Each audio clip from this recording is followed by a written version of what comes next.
Hi, this is Mark Morell for ToonBarn, and I'm here at New York Comic Con 2013, and we're talking to Andrea Romano, who is the voice director for Justice League War. Good to see you again. Thank you. You as well. Nice to be here. Now, we don't have any of the other voice actors here to talk to. Oh. Not for this. But what we have is we have you, who has worked very closely with them.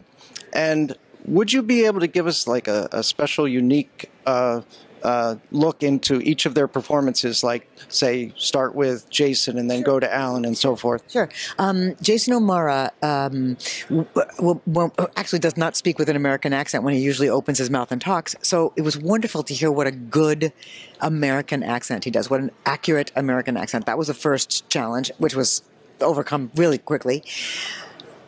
As I listened to him work, finding the voice was interesting because sometimes people want to go to that Clint Eastwood range and then they want to get a little bit more full voice when he becomes Bruce Wayne as opposed to Batman.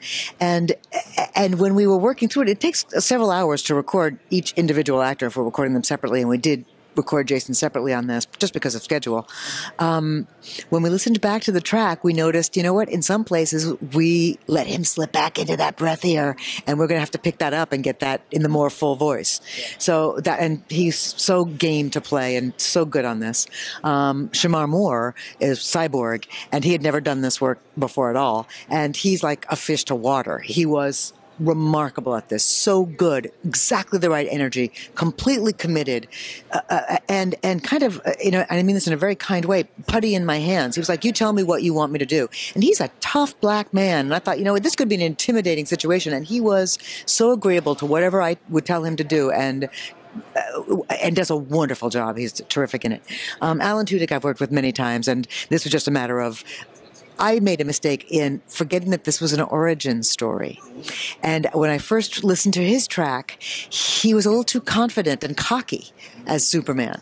And I had to pull him back when we did the ADR. James Tucker was the one that pointed out, said, you know what? He's a little too arms akimbo. He's a little bit too confident. This is the first sort of appearance. And we have to, so I had to bring him back and have him be a little more innocent. And he made that adjustment brilliantly. I mean, so spot on fast. Michelle Monaghan plays Wonder Woman for us, and she had never done this before either. And she was so gung-ho and so happy. And the funny story about Michelle is when she came in to do her ADR, and we saved most of the fight stuff for ADR because we don't really know what the animators are going to do with the picture. You can only record so many, and then it gets generic and it doesn't sound right. So we wait to see what happens and, you know, do the strains.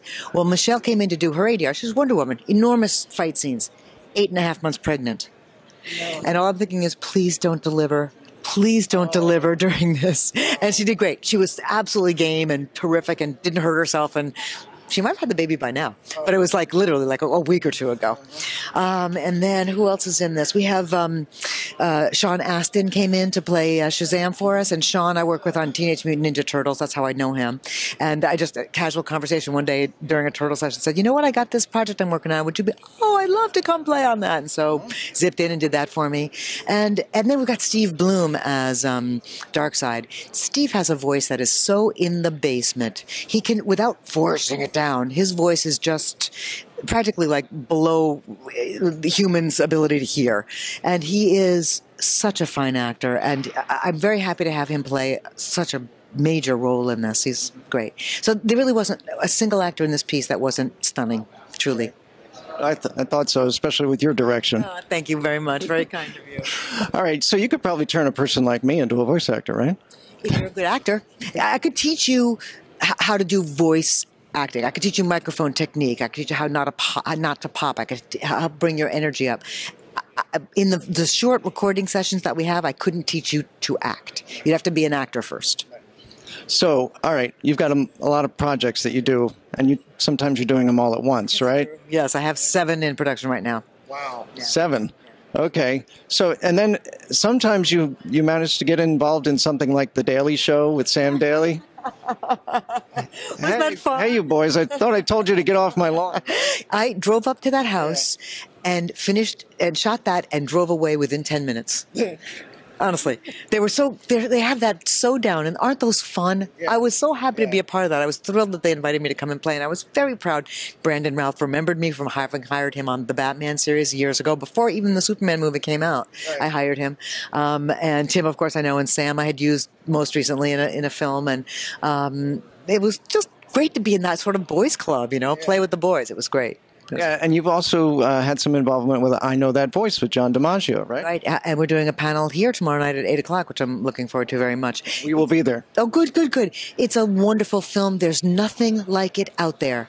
And I think that in general, people are interested in knowing what is that world like. And there are moments in that film where you watch voice actors working through a voice, showing you how they create a voice, where like Kath Soucie, who's a very talented voiceover actress, starts talking about how it's to be a 6-year-old and how that voice, and then when the kid gets a little bit bigger to be 8, the voice box gets a little bit bigger and the voice ages, and works through ages.